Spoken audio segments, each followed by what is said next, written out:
Hello friends, आज आपण बघू sexual reproduction in human Bing. Lecture 3 मध्ये आपण कव्हर केलाय सेक्शुअल रिप्रोडक्शन इन प्लांट्स. त्याच्या अगोदरच्या लेक्चर मध्ये आपण we have cover all the asexual methods of reproduction in case of plants. ठीक आहे, की ज्याच्यामध्ये single parent was involve. Sexual reproduction मध्ये आपण सांगितलंय की there is a involvement of 2 parents. ठीक आहे ना.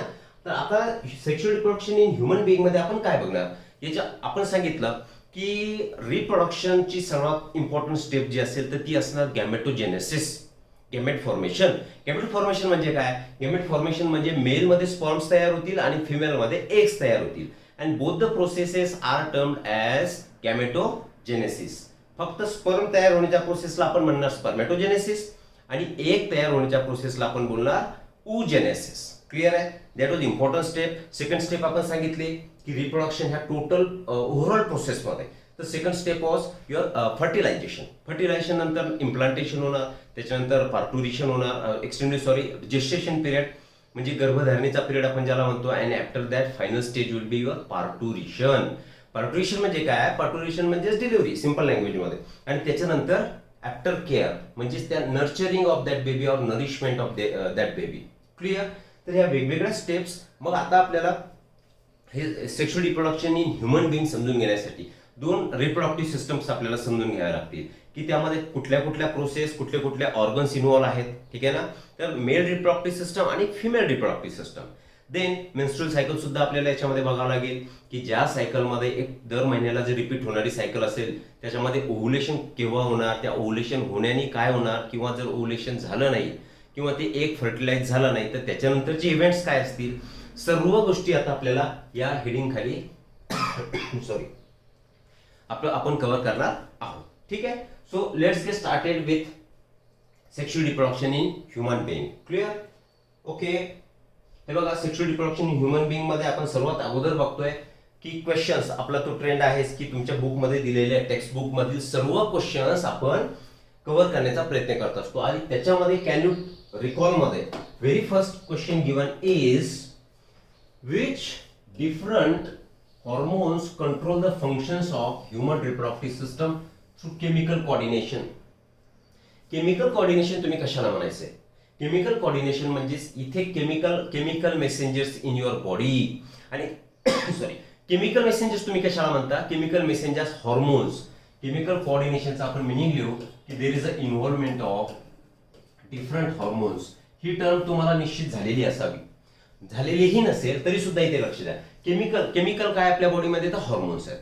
ते हॉर्मोन्सच्या मदतीने या डिफरंट म्हणजे तुमचे काय ह्युमन रिप्रोडक्टिव्ह सिस्टमचे फंक्शन्स कसे चालतात किंवा त्यांची डेव्हलपमेंट ही कशी होते, हे आपल्या पहिल्या प्रश्नाचं मिनिंग झाला. ठीक आहे. त्याचा आन्सर काय राहणार? मेलमध्ये डिफरंट हॉर्मोन्स असतील, फिमेलमध्ये डिफरंट हॉर्मोन असतील. आता मेलमध्ये जे हॉर्मोन्स मेल रिप्रोडक्टिव्ह सिस्टमचे किंवा ह्युमन रिप्रोडक्टिव्ह सिस्टमचे फंक्शन कंट्रोल करतील ते हॉर्मोन्स म्हणजे आपण लिहू answer to this question is male मधील असणारे हॉर्मोन्स. याच्यामध्ये असेल टेस्टोस्टेरॉन. ठीक आहे. आता सिम्पली आपण काय म्हणू शकतो? अँड्रोजन म्हणतो बघा आपण याला. अँड्रो लक्षात घ्यायचंय. अँड्रो शब्द कुठेही आला तर तुम्ही याच्यानंतर काय समजणार? Andro is related to male and gyno is related to female. मग gynaecology science which deals with the study of woman. ठीक आहे ना. त्याला काय म्हणू आपण? गायनेकॉलॉजी, की ज्याच्यामध्ये वुमन रिलेटेड वुमनची पूर्ण फिजिओलॉजी, त्याच्यामध्ये पूर्ण त्यांचे रिप्रोडक्टिव्ह स्ट्रक्चर्स, त्यांच्यामध्ये डिलिव्हरी कशी होणार किंवा जेस्टेशन कसं असणार किंवा डिसीजेस कुठले कुठले असणार, हे जे सगळे हेडिंग खाली आपण स्टडी करतो त्याला आपण गायनेकॉलॉजी म्हणतो. इन शॉर्ट मला सांगण्याचा मुद्दा, अँड्रो शब्द आला की तुम्ही समजायचे मेल आणि जर गायनो शब्द येत असेल तर त्याला म्हणायचे फिमेल. क्लिअर? तर main hormone that controls the function of male reproductive system is your testosterone. That releases from, जाऊ दे तो आता कुठे रिलीज होतोय तर इट रिलीज, चला तेही लिहून घेऊ. It releases from Leydig cell in testis. Leydig cells in testis. ठीक आहे. तर हा एक हॉर्मोन कंट्रोल करणार टेस्टोस्टेरॉन. सेकंड, फिमेल मध्ये कुठले हॉर्मोन्स असणार माहिती आहे तुम्हाला? एक तर प्रोजेस्टेरॉन हार्मोन फंक्शनिंग कंट्रोल करेल, प्रोजेस्टेरॉन. देन असणार तुमचा एस्ट्रोजेन. ठीक. आणि असणार ल्युटिनायझिंग हॉर्मोन आणि follicle stimulating hormone FSH and LH. हे मेन हॉर्मोन्स असतील की जे मेल आणि फिमेल रिप्रोडक्टिव्ह फंक्शन्स हे कंट्रोल करतील. याच्यापैकी FSH आणि LH हे दोघांमध्ये प्रेझेंट असणार. ठीक आहे ना, इथे लिहू आपण. मेल मध्ये लिहिलं तर इथे सुद्धा मी लिहितोय FSH अँड LH. इथे तर आपण लिहिलं आहेच. LH means luteinizing hormone. या LH चा मेन रोल कुठे येतोय तर LH चा रोल हा ओव्हुलेशन मध्ये येणार की जेव्हा एग रिलीज व्हायचा आहे त्या केसमध्ये LH चा वापर होईल. ठीक आहे ना, तर ल्युटिनायझिंग हॉर्मोन त्याला म्हणू आपण. आणि मेलच्या केसमध्ये LH ला तुम्ही ICSH सुद्धा म्हणू शकता, त्याची आपल्याला आवश्यकता नाहीये. असो, FSH चा लॉंग फॉर्म काय होतो? FSH म्हणजे follicle stimulating hormone. Follicle stimulating hormone म्हणजे नावामध्येच दिसते बघा, फॉलिकलला स्टिम्युलेट करणार. मेल मध्ये सुद्धा FSH कशामध्ये रोल करणार की तुमच्या स्पर्मेटोजेनेसिस मध्ये. आणि फिमेल मध्ये जे प्रायमरी, सेकंडरी, टर्शियरी किंवा ग्रॅफियन फॉलिकल्स असतात त्याचे त्या डिटेल्स मध्ये जाण्याची आवश्यकता नाही आपल्याला. तरी सुद्धा मेन्स्ट्रुअल सायकल जेव्हा येईल त्यावेळी आपण ह्या गोष्टीचा उल्लेख होईल. इन शॉर्ट समजून घ्यायचंय की progesterone, oestrogen, LH, FSH and testosterone, these are different hormones which control human reproductive functions. Clear answer to first question? Right. We'll move to the next one, that is second question. काय म्हणतोय आपला second question? Which hormones are responsible for changes in human body occurring during a state of sexual maturity? Sexual maturity होणे म्हणजेच काय त्याला लिहू आपण. Mail मध्ये सेक्शुअल मॅच्युरिटी होण्याला आपण म्हणतो मेल. पूर्ण लिहितोय मी ते. सेक्शुअल मॅच्युरिटी होण्याच्या पिरियडला मेल आणि इथे फिमेल आहे लिहू. मेल फिमेल यांच्यामध्ये सेक्शुअल मॅच्युरिटी जी असते त्या पिरियडला आपण म्हणतो प्युबर्टी. काय म्हणणार तुम्ही त्याला? Puberty. Clear? What is puberty? Puberty is onset of secondary sexual characters. Onset म्हणजे दिसायला लागणे. Secondary sexual character. Secondary sexual character कुठले असणार? फॉर एक्झाम्पल मुलं असतील, मुलांमध्ये मिशा यायला लागतील, दाढी येईल. ठीक आहे ना, त्यांचा आवाज घोगरा होणार किंवा जड आवाज त्यांचा होणार. जेनेटल ऑर्गन्स मध्ये ग्रोथ होणार. बॉडी हेअर डेव्हलप व्हायला लागतील.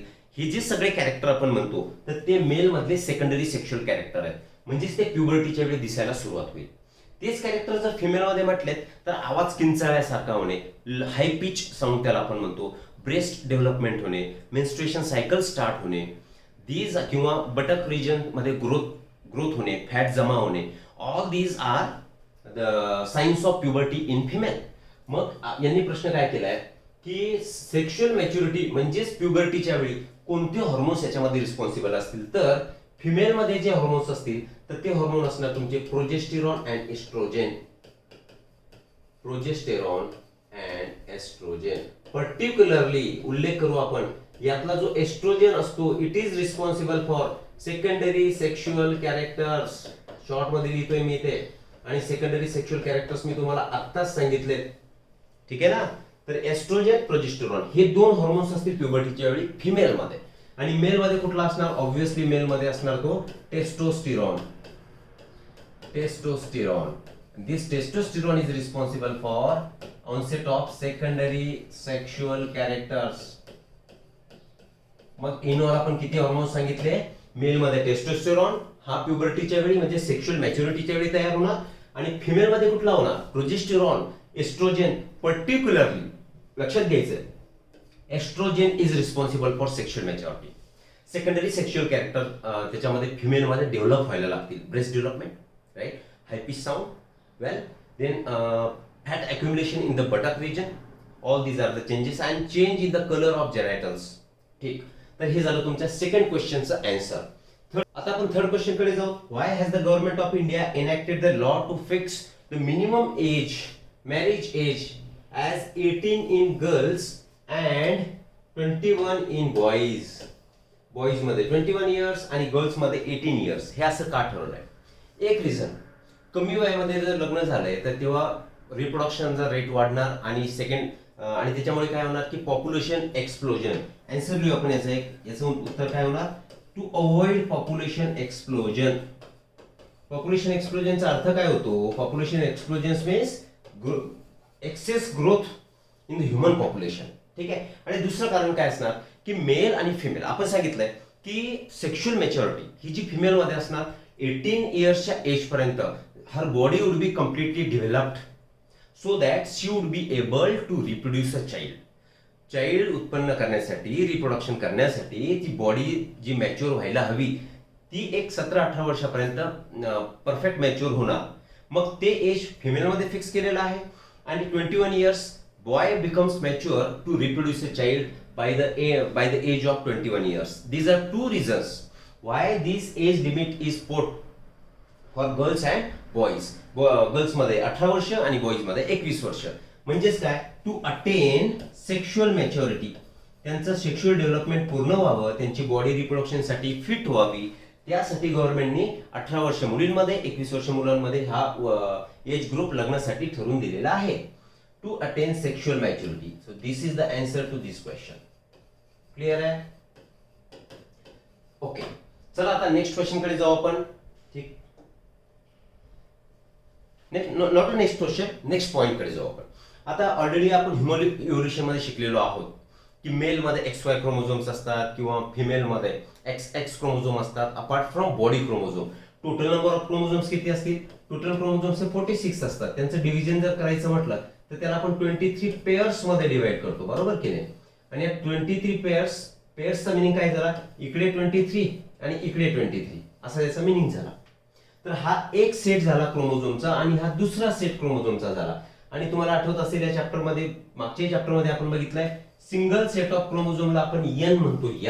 N मीन्स हॅप्लॉइड, याला सुद्धा आपण N म्हणणार. तर याच्यामध्ये 22 प्लस X असं असणार आणि याच्यामध्ये 22 प्लस X 22. ओ काय होतंय? 22 प्लस X किंवा Y असेल असं त्याचं आपण डिव्हिजन याच्यामध्ये करतो. ठीक आहे ना? चला हा मुद्दा बाजूला. आता आपण हे बघू X आणि Y क्रोमोझोम यांचा ह्या रिप्रोडक्शन मध्ये रोल काय. जी काय मेल आणि फिमेल बॉडीमध्ये रिप्रोडक्टिव्ह ऑर्गनची डेव्हलपमेंट होते किंवा जे वेगवेगळे रिप्रोडक्टिव्ह ऑर्गन मेलच्या बॉडीमध्ये तयार होतात तसेच वेगवेगळे स्वरूपाचे फिमेलच्या बॉडीमध्ये तयार होतात, बरोबर? तर हे जे तयार होतात तर हे कुणामुळे? X आणि Y क्रोमोझोममुळेच होतील, बरोबर की नाही? वेल, आता आपण बघून घेऊ. Male have XY chromosomes and woman have XX chromosome. माहिती तुम्हाला, मेल हा XY आणि फिमेल XX. 22 XX 22 XY असं एक डिस्ट्रीब्युशन त्याचं असेल. वेल, reproductive system with various organ developed in the body of men and women due to these sex chromosome. हे जे XX किंवा XY क्रोमोझोम असतील फिमेल आणि मेल मध्ये, हे मेल मध्ये आणि हे कुणामध्ये? फिमेल मध्ये. तर ह्या क्रोमोझोमच्या मुळेच वेगवेगळे रिप्रोडक्टिव्ह ऑर्गन हे फिमेल मध्ये तयार होतील. आणि XY क्रोमोझोम मुळे तयार होणारे जे रिप्रोडक्टिव्ह ऑर्गन्स असतील ऑब्व्हियसली ते वेगळ्या स्वरूपाचे असतील. म्हणजे ते कुणामध्ये तयार होतील? मेल मध्ये तयार होतील, बरोबर?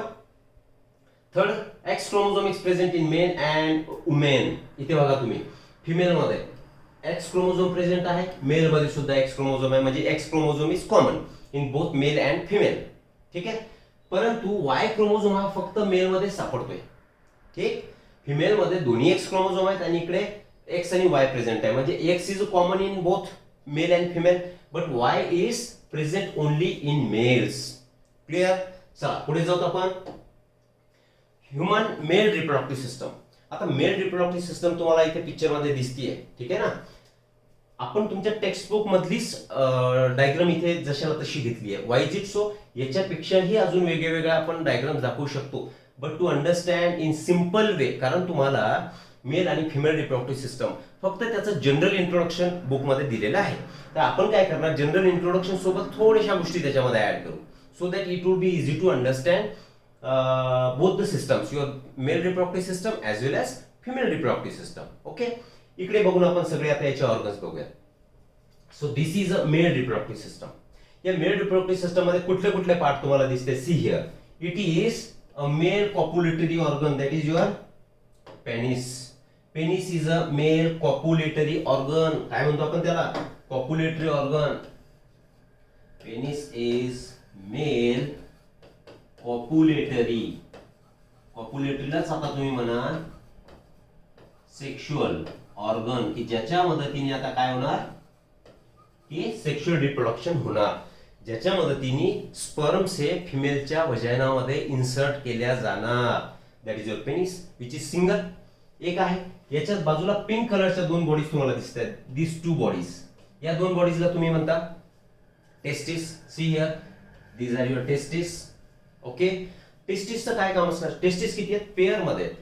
पेनिस किती? सिंगल असेल. Well, the pair of testis is present. कुठे प्रेझेंट असणार? एक्स्ट्रा ॲब्डॉमिनली, म्हणजे आपल्या बॉडीच्या बाहेर ह्या हँगिंग स्वरूपात प्रेझेंट असतात. का? कारण त्या टेस्टिस मध्ये स्पर्मॅटोजेनेसिस होणार, याच्यामध्ये स्पर्म तयार होणार, आणि स्पर्म तयार होण्यासाठी बॉडीचं टेम्परेचर जितकं असेल त्याच्यापेक्षा 2-3 डिग्री सेल्सिअस हे टेम्परेचर कमी लागणार. म्हणून टेस्टिस ह्या एक्स्ट्रा ॲब्डॉमिनल, ॲब्डॉमिन म्हणजे हा पार्ट, आतमध्ये प्रेझेंट आहेत का? नाही. टेस्टिस आर डिसेंडिंग, एक्स्ट्रा ॲब्डॉमिनल म्हणजे ॲब्डॉमिनच्या बाहेर प्रेझेंट आहेत, सो दॅट स्पर्म तयार होण्यासाठी जे वातावरण कमी तापमान लागेल ते त्याला तिथे मिळेल. तर हे झाले टेस्टिस. आता या टेस्टिस मध्ये काय प्रेझेंट असतात? सेम्निफेरस ट्युब्यूल. वेल, इथे लिहितोय मी टेस्टिस. आता हे असं लिहिणं म्हणजे हे प्लुरल, दोन्ही टेस्टिस साठी शब्द वापरतोय आपण हा टेस्टिस. तर टेस्टिस मध्ये काय प्रेझेंट असतात? सेमिनिफेरस ट्युब्यूल. ठीक आहे, सेमिनिफेरस ट्युब्यूल्स. कशा असतील या? एका टेस्टिस मध्ये जवळपास 800-900 पर्यंत सेमिनिफेरस ट्युब्यूल असतील, दुसऱ्या टेस्टिस मध्ये तितक्याच असतील. तर या सेमिनिफेरस ट्युब्यूल मध्ये there is a presence of germinal epithelium, germinal cells म्हणून सरळ सरळ आपण. आणि या जर्मायनल सेल्स पासून आता स्पर्मॅटोजेनेसिस होणार, म्हणजे कोण तयार होणार? तुमचे स्पर्म्स तयार होणार. ठीक आहे, म्हणजे स्पर्म्स कुठे तयार झाले? Sperms are produced in testis. टेस्टिसच्या कुठल्या पार्ट मध्ये? Seminiferous tubule. क्लिअर? सेमिनिफेरस ट्युब्यूलच्या कोणत्या सेल्स? तर जर्मायनल सेल्स पासून तयार झाले. आणि त्याच प्रोसेसला तुम्ही काय म्हणता? It is called as spermatogenesis. हे बघा, डिटेल्स मध्ये अजिबात तुम्हाला जाण्याची आवश्यकता नाही, अदरवाईज काय होणार? तुमचा जो सिलेबस आहे त्याच्यामध्ये तुम्ही रिलेट करण्याचा ट्राय करणार, बुक मध्ये दिलेला नाही, त्याच्यामुळे यू विल गेट कन्फ्युज्ड. तर मी शॉर्ट मध्ये तुम्हाला हे सांगतोय, म्हणजे जसं बुक मध्ये आहे त्याच्यात थोडंसं मी ऍडिशन करेल, परंतु त्याच वेळी आपल्याला जावं लागेल, so that easy grasping would be there. Okay, तर आपण सांगितलं मेल रिप्रोडक्टिव्ह सिस्टम मध्ये आता हे टेस्टिस दिसतात. टेस्टिसच्या वरती तुम्हाला इथे सी आकाराचा एक स्ट्रक्चर दिसतंय, हे ब्लॅक कलर मध्ये. तर दॅट इज कॉल्ड एज एपिडिडायमिस. इथे नाव दिलेलं नाहीये, त्याला म्हणायचं एपिडिडायमिस. सी हिअर, इथे एपिडिडायमिस दिसतंय तुम्हाला. Where it is? This one, epididymis. हे शी शेपच्या आकाराचं. आता त्या एपिडिडायमिस पासून एक ट्यूब वरती निघाली आहे बघा इथे. ह्या ट्यूबला तुम्ही काय म्हणणार? वाज डिफरन्स. वाज डिफरन्स कुठे दाखवलं यांनी? दाखवलं नाही? वेल, येस, हिअर इट इज, वाज डिफरन्स. तर ही जी ट्यूब चालली वाज डिफरन्स झाली, म्हणजे आता इथे टेस्टिस, एपिडिडायमिस, हा वाज डिफरन्स. वाज डिफरन्स बघा, ह्या ब्ल्यू कलरच्या सेमिनल व्हेसिकल. सेमिनल व्हेसिकल म्हणजे ही काय झाली आहे? Gland. This is a Gland. या ग्लँड सोबत इथे मिक्स झालंय आणि इथे ट्यूब तयार दिसते तुम्हाला. दिस ट्यूब मी इथे ब्लॅक कलरने दाखवतो याला. तर त्या ट्यूबला तुम्ही म्हणणार इजॅक्युलेटरी डक्ट, की जी या साईडला सुद्धा दाखवली, ह्या एरो वरती झालाय डायग्राम मध्ये, परंतु ही जी ट्यूब असेल या ट्यूबलाच तुम्ही काय म्हणायचं? Ejaculatory duct. बघून घ्या, तर ही सुद्धा इजॅक्युलेटरी डक्ट झाली. क्लिअर? Ejaculatory duct. आता बघा हे मागे, हे तुमचं युरिनरी ब्लॅडर, ज्याच्यामध्ये युरिन स्टोअर असणार, त्याच्या मागे तुम्हाला काय दिसतंय? Prostate Gland. See here, this is a prostate Gland. कुणाच्या मागे? युरिनरी ब्लॅडरच्या मागे. ठीक, तर हे जे स्ट्रक्चर तुम्हाला दिसतंय, तर या स्ट्रक्चरला तुम्ही म्हणणार, कुठे लिहिले आता यांनी? युरेथ्रा. येस, युरोजेनायटल डक्ट म्हटले याला, की ज्याच्यामधून युरिन पास होणार आणि सिमेन सुद्धा पास होणार. युरिन आणि सिमेन दोन्ही गोष्टी याच्यामधून पास होतात, म्हणून याला काय म्हणणार? युरोजेनायटल ट्रॅक्ट. तर युरोजेनायटल ट्रॅक्ट सुद्धा एकच असेल, सिंगल. ठीक आहे, आणि या युरोजेनायटल ट्रॅकला इथे 2 ग्लँड्स दिसतात तुम्हाला, त्याला म्हणायचंय तुम्ही कॉपर्स ग्लँड. कुठली ग्लँड म्हणायचं? Cowper's gland. ठीक, ठीक आहे. त्याला बल्बो युरेथ्रल ग्लँड सुद्धा तुम्ही म्हणू शकता. बल्ब सारख्या दिसतात त्या, बल्ब अशा फुगलेलं स्ट्रक्चर म्हणून. आता काय? सी हिअर, पुन्हा एकदा आपण रिपीट करू त्याला. कोणते कोणते ऑर्गन्स प्रेझेंट आहेत? मग इकडे बघा. Mail reproductive system consist of testis. आपण बोललो इथे टेस्टिस दिसतात तुम्हाला. Pair of testis. Testis it is present in pair. Various ducts. Duct कोणते आहे त्याच्यामध्ये? आता हे सेमिनिफेरस ट्युब्यूलच्या आतमध्ये रेटी टेस्टिस असणार, त्याच्यानंतर व्हाज डिफरन्स, त्याच्यानंतर एपिडिडायमिस, हायपिडायमिस, व्हाज डिफरन्स, इजॅक्युलेटरी डक्ट आणि युरोजेनायटल डक्ट. तर ह्या वेगवेगळ्या डक्ट त्याच्यामध्ये प्रेझेंट असतील. इथे दिले व्हेरियस डक्ट्स. आता व्हेरियस डक्ट्सचे नाव सुद्धा आपण इथे लिहून देऊ. आपण लिहू इथे रेटी टेस्टिस, रेटी टेस्टिस. नंतर व्हाज इफ्रन्स, नंतर एपिडिडायमिस, उसके बाद में वाज डिफरन्स, ठीक है, डिफरन्स. त्याच्यानंतर इजॅक्युलेटरी डक्ट डायग्राम मध्ये तुम्हाला सगळं दिसतंय, त्याच्याकडे केअरफुली बघायचं आहे. आणि फायनली युरोजेनायटल डक्ट, ज्याच्यामधून युरिन आणि सिमेन किंवा स्पर्म दोन्ही सुद्धा पास होतील. युरोजेनायटल डक्ट. तर ह्या काय झाल्या तुमच्या वेगवेगळ्या डक्ट झाल्यात. म्हणजे पहिलं पेअर ऑफ टेस्टिस प्रेझेंट आहे, नंतर व्हेरियस डक्ट्स म्हणजे ह्या सगळ्या डक्ट प्रेझेंट आहेत. आणि ग्लँड्स, तर ग्लँड्स मध्ये कुठल्या, हे बघा, ही एक ग्लँड सेमिनल व्हेसिकल, दुसरी कुठे गेली आहे, ही कॉपर्स ग्लँड, ही दुसरी ग्लँड. आणि इथे याच्या मागे ही जी ग्लँड दाखवली त्या ग्लँडला म्हणायचं प्रोस्टेट ग्लँड. तरी सॉरी, या 3 ग्लँड्स सुद्धा या मेल रिप्रोडक्टिव्ह सिस्टम मध्ये प्रेझेंट असतील. इथे लिहितो मी ग्लँड्स. एक ग्लँड आहे तुमची seminal vesicle, second is Cowper's gland, आणि तिसरी याच्या खाली लिहितोय, ठीक आहे ना. आणि तिसरी काय बोललो आपण, बल्बोइरेथ्रल किंवा ती झाली कॉपर्स ग्लँड. आणि प्रोस्टेट ग्लँड, अशा 3 ग्लँड्स ह्या प्रेझेंट असतील. ओके. आता testis are present in scrotum. हे जे वरती तुम्हाला स्ट्रक्चर दिसतं, दिस वन, हे दोन्ही साइडला जे स्ट्रक्चर तुम्हाला दिसतंय, that structure is called as scrotum. आणि scrotum it act as a pouch, ज्याच्यामध्ये टेस्टिस ठेवलेले आहेत, डिसेंड झालेले आहेत. आता स्क्रोटम मध्ये का असतात, तर स्क्रोटम हे एक्स्ट्रा ॲब्डोमिनली आहे, ॲब्डोमेनच्या बाहेर आहे. आणि तिथे वातावरण टेम्परेचर कमी असणार 2-3 डिग्री, म्हणून तिथे स्पर्म फॉर्मेशन होण्याला हेल्प होणार. Clear. Next, testis contains numerous seminiferous tubule. Already आपण सांगितलंय सेमिनिफरस ट्यूब्यूल याच्यामध्ये प्रेझेंट असतात, की ज्याच्यामध्ये काय तयार होणार, तुमचे स्पर्म्स तयार होतील. नंतर आपण सांगितलं जर्मायनल एपिथेलियम, ज्याच्या सेल कोणते असतात, शॉर्ट मध्ये लिहितो मी जर्मायनल एपिथेलियम. त्याच्या सेल जर्मायनल सेल्स, त्याच्यापासून स्पर्म तयार होतात. See here, present in the tubule divide by meiosis to produce sperms. आणि ऑलरेडी आपण 2-3 वेळा उल्लेख केलाय की जर हे स्पर्म तयार होत आहेत किंवा एक तयार होत आहे तर कोणत्या प्रोसेसने तयार होतात, मिओसिस. ठीक आहे. तर हे झाले वेगवेगळे पार्ट्स तुमच्या मेल रिप्रोडक्टिव्ह सिस्टमचे. परत एक वेळा आता मी शॉर्ट मध्ये तुम्हाला सांगतो. इकडे बघा, हे काय तुमचं टेस्टिस, ठीक आहे. टेस्टिस मध्ये सेमिनिफरस ट्यूब्यूल, सेमिनिफरस ट्यूब्यूल मध्ये स्पर्म तयार होणार. आता मी वेगळ्या कलरने इथे दाखवण्याचा प्रयत्न करतो, याला बॅकग्राऊंड ब्लॅकच घ्यावं लागेल. असं समजा की इथे आता हे स्पर्म तयार झाले. क्लिअर. कारण सेमिनिफरस ट्यूब्यूल तिथे स्पर्म तयार झाले. आता हे स्पर्म्स कुठे येतील, एपिडिडायमिस मध्ये येतील. एपिडिडायमिस, ठीक. एपिडिडायमिस मधून ते खाली खाली येणार आणि आता येणार तुमच्या व्हाज डिफरन्स मध्ये. आता स्पर्म व्हाज डिफरन्स मध्ये आले, इथे दाखवतो आता मी स्पर्म, ठीक. हे स्पर्म्स आता वरती वरती वरती येणार आणि फायनली इथपर्यंत पोहोचले असं समजा. आता ही सेमिनल व्हेसिकल आहे, तर याच्यामधलं सिक्रेशन, कारण ही ग्लँड आहे, तर या ग्लँडचं सिक्रेशन हे कशामध्ये येणार, या स्पर्म मध्ये मिक्स होणार.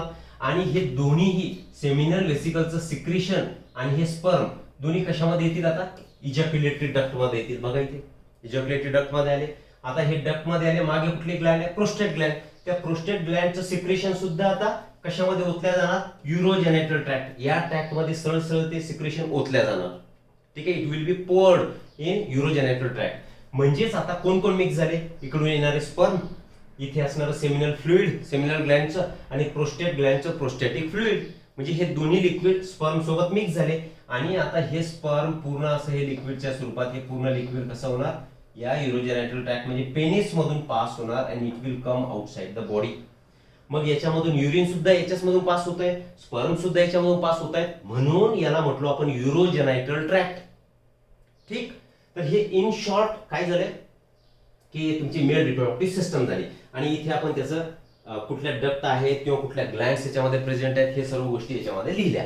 क्लिअर. मग स्पर्मॅटोजेनेसिस कुठे होणार, सेमिनिफरस ट्यूब्यूल मध्ये. सेमिनिफरस ट्यूब्यूल कुठे प्रेझेंट आहेत, टेस्टिस मध्ये. टेस्टिसच्या कोणत्या सेल्स स्पर्मला तयार करतात, तर जर्मायनल सेल तयार करतात. ठीक. क्लिअर पर्यंत. चला, होप याचा आता स्क्रीनशॉट घेऊ शकता तुम्ही. आता आपण पुढे जाऊ. नेक्स्ट लाईन काय सांगते, ऑलरेडी सगळ्या गोष्टी आपण एक्सप्लेन केलेल्या आहेत, तरी सुद्धा आता बघून घेऊ आपण. Those sperms are send forward through various tubules. Sperm कुठे तयार झाले होते, तुमच्या सेमिनिफेरस ट्युब्युल मध्ये टेस्टिस मध्ये मी ते परत लिहितो. टेस्टिस मध्ये स्पर्म तयार झाले. टेस्टिस मध्ये सेमिनिफेरस ट्युब्युल, सेमिनिफेरस ट्युब्युल्स. या सेमिनिफेरस ट्युब्युल मध्ये काय तयार झाले? स्पर्म्स. ठीक. आता हे जो मी मार्ग दाखवला तुम्हाला डायग्राम मध्ये, हे स्पर्म्स कुठे जाणार? इथे बघा, रेटी टेस्टिस मध्ये जाणार. कुठे? रेटी टेस्टिस. म्हणजे सेमिनिफेरस ट्युब्युल मधलं स्ट्रक्चर आहे टेस्टिस मधलं. त्याच्यानंतर कुठे जाणार? वाज इफ्रन्स. तर ते जाणार वाज इफ्रन्स कडे. वाज इफ्रन्स नंतर आता याचा फ्लो कुठे होणार? एपिडिडायमिस. सांगितलं आपण एपिडिडायमिस. वेल, एपिडिडायमिस. एपिडिडायमिस नंतर आता कुठे येणार बघा, इथे वाज डिफरन्स. वाज डिफरन्स हा फ्लो लक्षात ठेवायचा आहे. 12वी मध्ये सुद्धा तुम्हाला ह्युमन रिप्रोडक्शन मध्ये नीट साठी हा सिलेबस आहे. That's why I am explaining very thoroughly. त्याच्यानंतर इजॅक्युलेटरी डक्ट मध्ये आपण सांगितलं होतं, इजॅक्युलेटरी डक्ट मध्ये हे पास होणार आणि इजॅक्युलेटरी डक्ट मधून आता फायनली हे युरोजेनायटल ट्रॅक्ट मध्ये जाणार. म्हणजेच तुमच्या युरेथ्रामध्ये, युरोजेनायटल ट्रॅक्ट ब्रॅकेट मध्ये लिहितो युरोजेनायटल ट्रॅक्टचं नाव मी, आणि that name is your urethra. Clear? तर अशा प्रकारे स्पर्म तयार झालेले बॉडीच्या बाहेर पडण्यासाठी हेल्प होईल. Well, as the sperms are pushed forward from one duct to next, they become mature. हे बघा, स्पर्म इथे तयार झालेत, या डक्ट मध्ये आले, या डक्ट मधून व्हास डिफरन्स मध्ये आले, त्याच्यानंतर इजॅक्युलेटेड डक्ट आले. तर ह्या जो यांचा प्रवास आहे, हे ट्रॅव्हलिंग चाललंय यांचं, याच्यामधून ते पास होत आहेत. पास होता होताच त्यांचं मॅच्युरेशन सुद्धा सुरू आहे. म्हणजे ते मॅच्युअर बनणार. मॅच्युअर बनणार म्हणजे they will be able to fertilise the egg. एगचं फर्टिलायझेशन ते आता करू शकतील. म्हणून आपण काय म्हणतो, स्पर्म जेव्हा या वेगवेगळ्या डक्ट मधून पास होतात, ह्या ट्यूब मधून पास होतात, तर त्यांचं मॅच्युरेशन सुद्धा सोबत सुरू असणार. कळलं तुम्हाला? वेल, तर ही झाली तुमची मेल रिप्रोडक्टिव्ह सिस्टम आणि त्याचे पॉइंट्स. आपण पुढे बघू. वेल, सेमिनल व्हेसिकल आपण ग्लॅड सांगितल्या. Seminal vesicle secrete their solution into ejaculatory duct. आपण ऑलरेडी सांगितलं की स्पर्म गेले होते, स्पर्म गेले. चला इकडे घेऊ आपण परत. हे बघा, हे स्पर्म पुढे पुढे चालले होते आणि हे सेमिनल व्हेसिकल, सेमिनल व्हेसिकलचं फ्लुइड सिक्रेशन आता इजॅक्युलेटरी डक्ट मध्ये ओतलं होतं. क्लिअर आहे? प्रोस्टॅटिक ग्लँडनी सुद्धा युरोजेनायटल ट्रॅक्ट मध्ये त्याचं सिक्रेशन सोडून दिलं.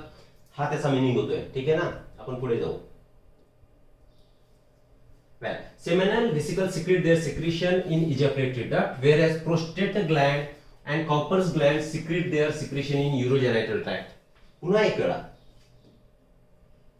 इकडे बघा, सेमिनल व्हेसिकलने इजॅक्युलेटरी डक्ट मध्ये टाकलं. ठीक आहे? प्रोस्टेट ग्लँड हे युरोजेनायटल डक्टच्या मागे त्यांनी डायरेक्ट युरोजेनायटल डक्ट मध्ये टाकलं. आणि ह्या ज्या कॉपर्स ग्लँड आहेत किंवा त्या बल्बोयुरेथ्रल ग्लँड, त्यांनी सुद्धा आता हे सिक्रेशन कशामध्ये टाकतील? तर या युरोजेनायटल ट्रॅक्ट मध्ये टाकतील. तर that is the meaning of that line. आपण ऑलरेडी सगळं एक्सप्लेन केलं आहे. फक्त आता तुमच्या बुकच्या हिशोबाने आपण पुढे पुढे जातो.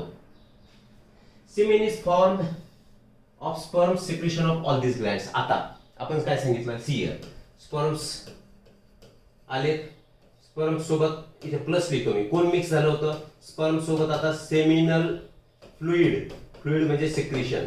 कुणापासून आलं? सेमिनल व्हेसिकल, ती ग्लँड. ठीक आहे?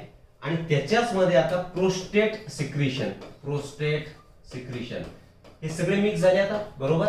आणि हे जे सगळे जे प्लस प्लस मी लिहितोय, या तिघांमधून जे तयार होईल इज इक्वल टू लिहू आपल्याला.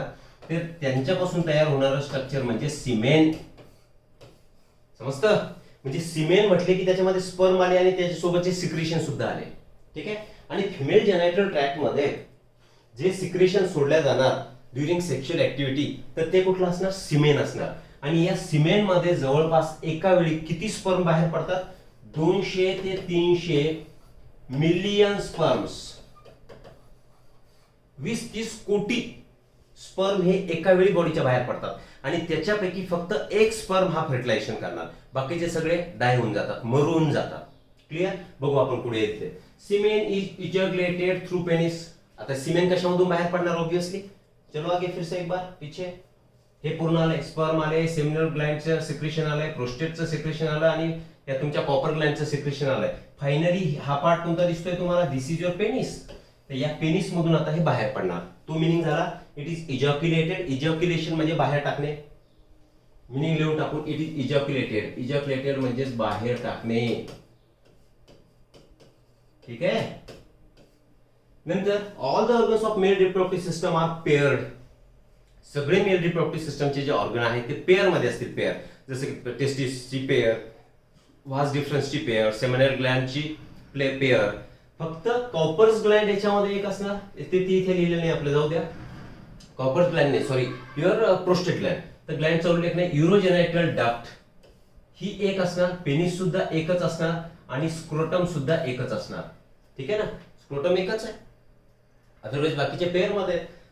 तर हे एक्सेप्ट हे 3 ऑर्गन सोडून बाकीचे सगळे पेअर मध्ये इथे प्रेझेंट असतात. आता सरप्राइझिंग फॅक्ट मध्ये काय सांगितलंय बघू आपण टेक्स्टबुकनी. सरप्राइझिंग फॅक्ट काय सांगतात, length of each epididymis is about 6 metres. जे एपिडिडायमिस सी शेपचं आपण दाखवलं होतं, तर त्याची लेंथ किती येते, परत मागे जाऊ. सी हा सी शेप जो स्ट्रक्चर दिसतंय एपिडिडायमिस, तर याची लेंथ किती आहे, इट इज 6 मीटर. 6 मीटर म्हणजे जवळपास 20 फूट, 20 फीट.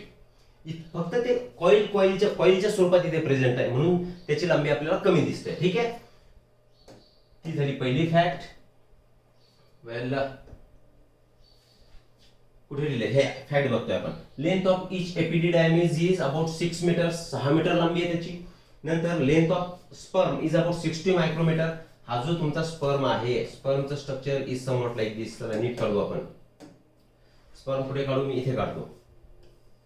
सपोज हे असं तुमचं समवॉट स्पर्मचं स्ट्रक्चर असणार, समजतंय. याच्यामध्ये त्याचा हा हेड पार्ट असतो, याच्यामध्ये न्यूक्लियस प्रेझेंट आहे. दिस इज हेड, याला म्हणतात मिडल पीस आणि याला म्हणतात टेल. असे पार्ट असतात. आणि ही मध्ये जी दिसते तुम्हाला, या पार्टला म्हणतात नेक. आणि इथे सगळे असे मायटोकॉन्ड्रिया प्रेझेंट असतात. ठीक आहे ना, आणि याच्यावरती असे कव्हरिंग असतं. तर हे स्पर्मचं स्ट्रक्चर आहे. तर याची लांबी किती झाली, याची लांबी किती होणार, 16 मायक्रॉन मीटर. 60 मायक्रॉन मीटर इतकी लांबी तुमच्या कशाची असणार, स्पर्मची असणार. Small sperm has to cross the distance of approximately 6.5 metre. जेव्हा टेस्टिस मध्ये स्पर्म तयार होतात, त्याला पेनिस मध्ये पोहोचेपर्यंत 6.5 मीटर अंतर क्रॉस करायला लागतं. कारण काय, 6 मीटर तर त्याच्यामध्ये कोण आलं, एपिडायमिसच आलं, बरोबर की नाही. एक 40-45 सेंटीमीटर वास डिफरन्स त्याच्यामध्ये असणार. हे टोटल अंतर जर तुम्ही काउंट केलं तर ते अंतर किती भरणार, 6.5 मीटर. म्हणजे त्या स्पर्मला टेस्टिस पासून फिमेलच्या बॉडीमध्ये एंट्री करेपर्यंत 6.5 मीटरचा प्रवास करावा लागतो. ठीक आहे. Sperm needs large amount of energy. For this purpose fructose is present in the सीमेन. आपण मागे लिहिलं होतं इकडे सीमेन, व्हेअर इट इज. ओके, मागे, अरे मागे चालू आहे, पुढे लिहिलं होतं ना आपण हे सीमेन. आता स्पर्मला 6.5 मीटर 20-22 फूट प्रवास करायचा मेल जेनेटल ट्रॅक्ट मध्ये. मग त्याला स्विमिंग करावं लागेल. स्विमिंग करण्यासाठी त्याच्याकडे कोण आहे, टेल. टेलच्या मदतीने असा तो झिगझॅग मुवमेंटने पुढे पुढे जाणार. पण त्याला एनर्जी लागेल, म्हणून तर आपण बोललो इथे हे कोण प्रेझेंट असतं, त्याच्यामध्ये मायटोकॉन्ड्रिया प्रेझेंट असतात, की मायटोकॉन्ड्रिया त्याला एनर्जी प्रोव्हाइड करतील. पण आता ही सुद्धा एक सेल आहे. Sperm is the smallest cell of the body. लिहून टाकू आपण, sperm is smallest cell of body. ठीक आहे. मग याला मुवमेंट करायची, 20-22 फुटापर्यंत प्रवास करायचा. याला काय लागेल, याला एनर्जी लागणार. आणि ती एनर्जी कशापासून मिळणार, that energy will be received from fructose sugar. लक्षात घ्यायचंय, फ्रक्टोज शुगर ही बॉडीमध्ये कधीच तयार होत नाही. फक्त बॉडीच्या कुठल्या पार्ट मध्ये तयार होणार, तर fructose sugar will be present only in the semen. Semen मध्येच ही फ्रक्टोज शुगर प्रेझेंट असणार. ठीक आहे. आणि सिमेन कशापासून बनलेला आहे, सेमिनल फ्लुइड, प्रोस्टॅटिक फ्लुइड आणि स्पर्म. याच्यापैकी ही जी फ्रक्टोज असेल, तर सेमिनल फ्लुइड मध्ये ही फ्रक्टोज प्रेझेंट असते. जी बॉडीच्या कुठल्याच पार्ट मध्ये, ब्लड मध्ये फ्रक्टोज शुगर प्रेझेंट नसते, तयार होत नाही, ती कुठे फक्त सिमेन मध्ये प्रेझेंट असणार. आणि त्याच्यामुळे याचाच उपयोग रेप केसेस शोधण्यासाठी होतो. जर त्या सिमेन मध्ये फ्रक्टोज बॉडीमध्ये फिमेलचा फ्रक्टोज जर सापडलं, तर आपण सांगितलं बॉडीमध्ये फ्रक्टोज तर प्रेझेंट नसतं. मग फ्रक्टोज येण्याचं माध्यम काय, फक्त सिमेन. क्लियर आहे. तर हे झालं याचं डिस्क्रिप्शन तुमच्या सरप्राइजिंग फॅक्ट्स. ओके, चलो फिर आगे चलते हैं. Human female reproductive system. तर फिमेल रिप्रोडक्टिव्ह सिस्टम इथे दाखवलेली आहे आपण, ठीक. तर याचं सुद्धा आपण डिस्क्रिप्शन इथेच बघू, सो दॅट पुढे तुम्हाला अजून सोपं होईल. इथे हा जो पार्ट दाखवलाय, वेल स्टार्टिंग फ्रॉम द एंड. आता ही जे मधला पार्ट दिसतोय तुम्हाला, दिस पोर्शन, ठीक आहे. तर याला काय म्हटले, वजायना. दिस portion is termed as वजायना. This is वजायना. आणि वजायनालाच आता काय म्हणू आपण, फिमेल कॉप्युलेटरी ऑर्गन, म्हणजे ज्याच्याने सेक्शुअल ऍक्टिव्हिटी करतात, कॉप्युलेटरी ऑर्गन. क्लिअर. वेल, हे वजनाच्या वरती एक पार्ट दिसेल तुम्हाला इथे मध्ये. आता इनफॅक्ट या डायग्राम मध्ये सर्विक्स दाखवलं नाहीये, पण वजनाच्या वरती इथे जे प्रेझेंट असेल त्याला म्हणतात सर्विक्स, ठीक आहे. सर्विक्सच्या वरती हा जो मधला पिंक कलरचा पार्ट दाखवलाय त्याला म्हणतात तुम्ही युटेरस. म्हणजे एक वजायना, एक सर्विक्स, एक युटेरस. हे तर क्लिअर. या युटेरसला सुद्धा 3 लेअर असतात. गरज नाहीये तरी सुद्धा मी जस्ट लिहितोय. एकतर पेरिमेट्रियम, त्याच्या सेकंड लेअर असतो मायोमेट्रियम शॉर्ट मध्ये, आणि सगळ्यात आतमध्ये असतो एंडोमेट्रियम. सगळ्यात आतला लेअर कुठला आहे, एंडोमेट्रियम. म्हणजे हा इनर मोस्ट लेअर जो असेल तो एंडोमेट्रियम असणार, जो की मेन्स्ट्रुएशन जेव्हा होणार, एमसी पिरियड ज्याला म्हणतो साध्या भाषेमध्ये आपण, किंवा मेन्स्ट्रुएशन सायकल, तेव्हा तो तुटणार. एंडोमेट्रियम असे 3 लेअर असतात. वेल, आता इथे काय दिसतंय तुम्हाला, दिस वन इज ओरी, ठीक आहे. इकडे एक ओरी आहे आणि इकडे सुद्धा एक ओरी आहे, ही सुद्धा ओरी. म्हणजे पेअर ऑफ ओरीज झाल्या, ठीक आहे ना. ही ओव्हिडक्ट आहे. ओव्हिडक्टलाच तुम्ही म्हणता फेलोपियन ट्यूब. याचं दुसरं नाव काय, फेलोपियन ट्यूब. म्हणजे इकडे सुद्धा काय आली तुमची फेलोपियन ट्यूब किंवा सिंपली ओव्हिडक्ट. क्लिअर. असे वेगवेगळे ऑर्गन फिमेल रिप्रोडक्टिव्ह सिस्टम मध्ये तुम्हाला बघायला मिळतील. त्याच्यामध्ये पेअर मध्ये बघा कोण आहे, एक तर ओव्हिडक्ट पेअर मध्ये, इकडे एक ओव्हिडक्ट, इकडे एक ओव्हिडक्ट. 2 ओरीज ह्या सुद्धा पेअर मध्ये आहेत. क्लिअर आहे. युट्रेस सिंगल असेल, sorry vagina is also single.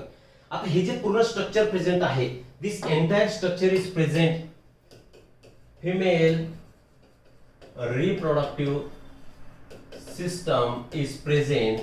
कुठे प्रेझेंट आहे, abdominal cavity. In abdominal cavity.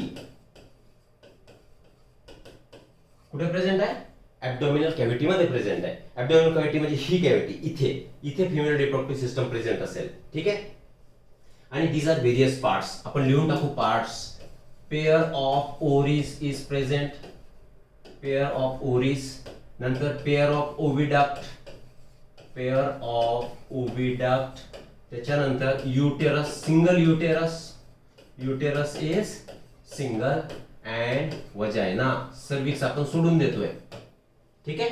हे पार्ट तुमच्या फिमेल जेनेटल ट्रॅक्ट मध्ये दिसतील. आता याच्यापैकी जी ओव्हरी आहे, तर ओव्हरीमध्ये हे तुम्हाला पिंक कलरचे स्ट्रक्चर दाखवलेले आहेत. तर हे काय की ड्युरिंग मेन्स्ट्रुएशन सायकल, जेव्हा एमसी पिरियड असेल, मेन्स्ट्रुएशन सायकल पिरियड, त्या पिरियडमध्ये फॉलिकलची डेव्हलपमेंट इथेच दाखवून दिली आहे तुम्हाला, म्हणून ओव्हरीमध्ये दाखवली. आता प्रत्येक मेन्स्ट्रुएशनच्या वेळी, प्रत्येक दर महिन्याला जी सायकल असते, जो पिरियड असतो, त्या पिरियडला दर महिन्याला या ओव्हरीकडून आणि या ओव्हरीकडून एक एक एग रिलीज होणार, ठीक आहे ना. याच्यामधून काय रिलीज होणार, एग. It releases egg. इथे लिहिलं मी एग. आता एग कुठे रिलीज झाला, हे पूर्ण आपण काय सांगितलं, हे स्ट्रक्चर कुठे प्रेझेंट आहे, it is present in abdominal cavity. म्हणजे हा जो एग रिलीज झाला, तर एग कशामध्ये रिलीज झालाय, कुठे लिहू आता जागा, हा एग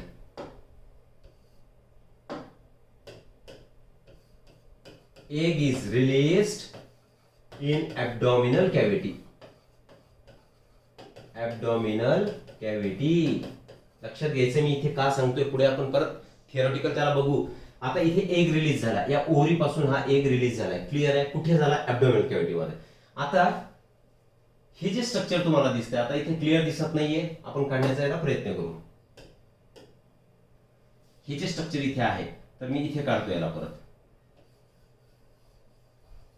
असं स्ट्रक्चर, हे स्ट्रक्चर मी इथे दाखवलंय तुम्हाला. आता एग इथे रिलीज झाला, तर याला म्हणता तुम्ही फिमरे. फेलोपियन ट्यूबचा हा पार्ट कोणता असतो, दिस इज अ फिमरे. तर या फिमरेमध्ये इथे एक छिद्र असतं. मग आता हा एग इकडे जाणार, ठीक आहे. आणि या छिद्रामधून, या छिद्राला तुम्ही म्हणता ऑस्टियम. प्रोसेस लक्षात घेण्यासाठी मदतीस होईल. हे पार्टचे नाव तुम्ही विसरले तरी हरकत नाही बाळांनो, लक्षात घ्या. आता हा एग आहे, एगला मी थोडासा छोटा करतो बघा. तुम्ही म्हणाल ते छोटं झालंय, एग होता हा, ठीक आहे. दिस वॉज एग. आता एग हा फिमरेमधून आतमध्ये आला, या छिद्रामधून तो परत आतमध्ये गेला. तर इथे तुम्हाला फेलोपियन ट्यूब मध्ये असे स्ट्रक्चर दिसतात पहा, छोटे छोटे स्ट्रक्चर दिसतात. तर या स्ट्रक्चरला तुम्ही म्हणायचे सिलिया. म्हणजेच ह्या स्ट्रक्चर मध्ये इथे असे सिलिया प्रेझेंट असतील. तर एक असं समजू आपण, इथे एक होता, आता तो इथे आला आणि या सिलियाच्या मदतीने पुढे पुढे आता तो ढकलला जाणार आणि फायनली तो इथे येऊन थांबलाय. तर हा जो पार्ट असतो असा थोडासा फुगलेला पार्ट असतो हा. तर या फुगलेला पार्टला तुम्ही म्हणायचं अँपुला. या अँपुलाच्या पार्ट मध्ये इथे आता हा कोण आलाय, एग येऊन थांबलाय. म्हणजे कुणाच्या मदतीने, सिलेरी मुवमेंट.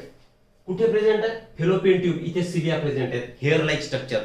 तर ते केस त्यांची अशी अशी मुवमेंट होणार आणि मुवमेंट होऊन ते आता तुमच्या अँपुलर रिजन पर्यंत येऊन पोहोचणार. क्लिअर इथपर्यंत, ठीक आहे. चलो आगे चलते फिर.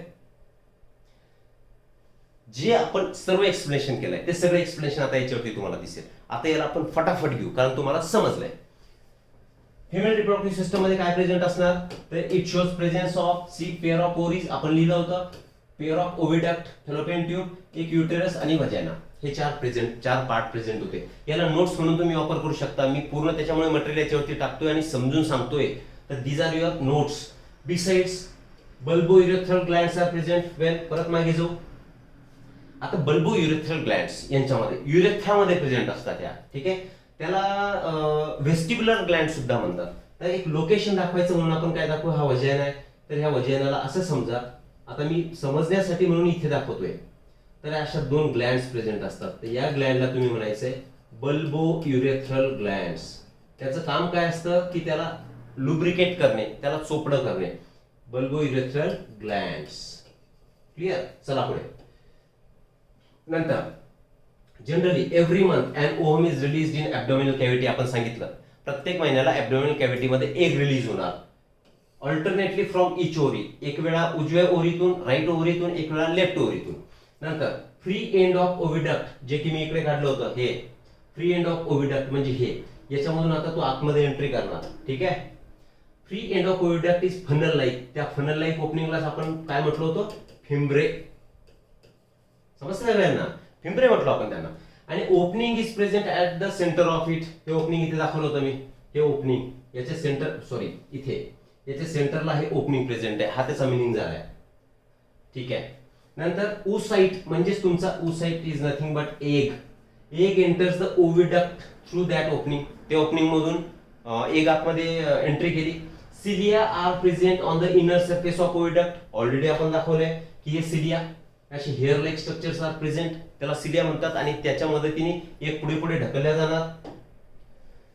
दिस cilia push the oocyte towards uterus. Uterus कडे त्या एगला पाठवण्याचं काम त्या सिलियाचं प्रेझेंट असणार. क्लिअर आहे. चला हे घेतलेलं आहे, स्क्रीनशॉट घेऊन घ्या. पुढे गॅमेट फॉर्मेशन. गॅमेट फॉर्मेशन म्हणजे ऑलरेडी आपलं तीन वेळा सर्व गोष्टी होतात. गॅमेट फॉर्मेशन म्हणजे सिम्पली स्पर्मॅटोजेनेसिस अँड oogenesis. oogenesis म्हणजेच इन फिमेल. आणि याच्यापासून काय तयार होणार, एग तयार होणार. आणि स्पर्मॅटोजेनेसिस कोणामध्ये होणार, इन मेल. आणि त्याच्यापासून काय तयार होणार, स्पर्म्स तयार होणार. त्या प्रोसेसला म्हणायचं gamete formation. See both gamete sperm and ovum are formed by meiosis. आता मी याला रिपीट करणार नाही, ऑलरेडी 10 वेळा आपलं झालंय. मिओसिस ह्या प्रोसेसने आता स्पर्म आणि ओहम किंवा एग, एगलाच काय म्हणायचं, ओहम, हे तयार होणार. Sperms are produced in testis. Already आपण सांगितलंय. हा फक्त इम्पॉर्टंट मुद्दा हा लक्षात घ्यायचा आहे. From the beginning of maturation or puberty till death. Male मध्ये काय होणार की हे जे स्पर्म तयार होतात, स्पर्म्स, तर स्पर्म्स केव्हा तयार होतात, तयार व्हायला सुरुवात होणार at the time of puberty. केव्हापर्यंत, अप टू देअर डेथ. जो म्हणजे म्हाताराही झाला माणूस 70 वर्ष 80 वर्ष तरी सुद्धा त्यांच्या बॉडीमध्ये स्पर्म बनणं सुरूच असणार आहे. म्हणजे male is able to produce the child till death. मरेपर्यंत तो चाइल्ड प्रोडक्शन करू शकतो, म्हणजे रिप्रोडक्शन करू शकतो. फिमेल मध्ये बघा, इन वुमन. आता आपण इकडे काय सांगितलं मेल मध्ये की प्युबर्टी सेक्शुअल मॅच्युरिटी झाली म्हणजे 13 ते 16 वर्षाच्या पिरियडमध्ये प्युबर्टी येणार. त्या प्युबर्टीच्या पिरियडमध्ये स्पर्म तयार व्हायला सुरुवात होईल आणि ते स्पर्म केव्हापर्यंत तयार होतात, मरेपर्यंत. फिमेलमध्ये जन्माच्या अगोदरच एग्स तयार होतात. oocyte म्हणजे एग कुठे होतात, बिफोर बर्थ. काय तयार होतात हे oocytes are produced even before birth. परंतु आणि स्टॉप्स काय म्हणतात याला आपण formation, stop release at menopause. आणि मेनोपॉज किती वर्षांचा असतो, 45 ते 50 वर्षाची. ती जर वुमन असेल, ती लेडी असेल, तर तेव्हा यांच्यामध्ये एग रिलीज होणं बंद होणार. म्हणजे या वयानंतर ती फिमेल रिप्रोडक्शन करू शकणार नाही. का करू शकणार नाही, because there is a no egg. Egg नसेल तर फर्टिलायझेशन होणारच नाही. क्लिअर आहे, ठीक आहे. आणि हे जे एग रिलीज होतं काय सांगितलं आपण, these eggs are released every month from the beginning of maturity. म्हणजे प्युबर्टीचा पिरियड असेल, प्युबर्टीला मेन्स्ट्रुएशन सुरू होईल आणि 45 ते 50 वर्षापर्यंत मेन्स्ट्रुएशन कंटिन्यू राहणार. म्हणजे हा जो मधला पिरियड असेल 32 वर्षांचा जवळपास, तर 30-32 वर्ष एग रिलीज होतील. तोपर्यंतच ती फिमेल आता रिप्रोडक्शन करू शकणार. वेल, पुढे चला. Menopause is the stoppage of functioning of female reproductive system. म्हणजे मेनोपॉजचा मिनिंग काय झाला की 45 ते 50 वर्षापर्यंत मेनोपॉज येणार म्हणजेच त्यावेळी फिमेलचे रिप्रोडक्टिव्ह ऑर्गन आता फंक्शन करणं, काम करणं बंद करणार. का करणार, कारण प्रोजेस्टेरॉन, इस्ट्रोजन जे हॉर्मोन्स होते ते हॉर्मोन्स आता काय होणार, रिलीज होणं स्टॉप होणार. क्लिअर. इथे at the age of 45 to 50 years, secretion of hormones controlling the functions of female reproductive system either stops or becomes irregular. हे और पाहिजे. 45 ते 50 वर्षापर्यंत आपण काय सांगितलं की त्यांचं आता काय होईल, ते बंद होऊन जाणार. काय तर एग रिलीज करणं किंवा फिमेल रिप्रोडक्टिव्ह सिस्टम काम करणं बंद करणार. का करणार, कारण ऑलरेडी आपण उल्लेख केला होता की मेल आणि फिमेल रिप्रोडक्टिव्ह सिस्टम यांना फंक्शन करण्यासाठी जे हॉर्मोन असतात ते कोणते, सेक्स हॉर्मोन. आता फिमेल मध्ये तो सेक्स हॉर्मोन कुठला होता, प्रोजेस्टेरॉन अँड एस्ट्रोजन, हे दोन हॉर्मोन्स होते, बरोबर. तर या हॉर्मोन्स रिलीज हे या वयामध्ये काय होऊन जाणार, बंद होऊन जाणार. आणि याच पिरियडला तुम्ही काय म्हणताय, menopause. Clear up to this. Now this is how we have covered male reproductive system, female reproductive system and gamete formation till this काय म्हणू in this session in short. तर आता नेक्स्ट सेशन मध्ये आपण याच्या समोरील जो पार्ट असेल त्याला कव्हर करू. आता मी इथे थांबतोय. आता हे पूर्ण नोट्स म्हणून तुम्ही याचा वापर करू शकाल. ठीक आहे, ओके, थँक्यू.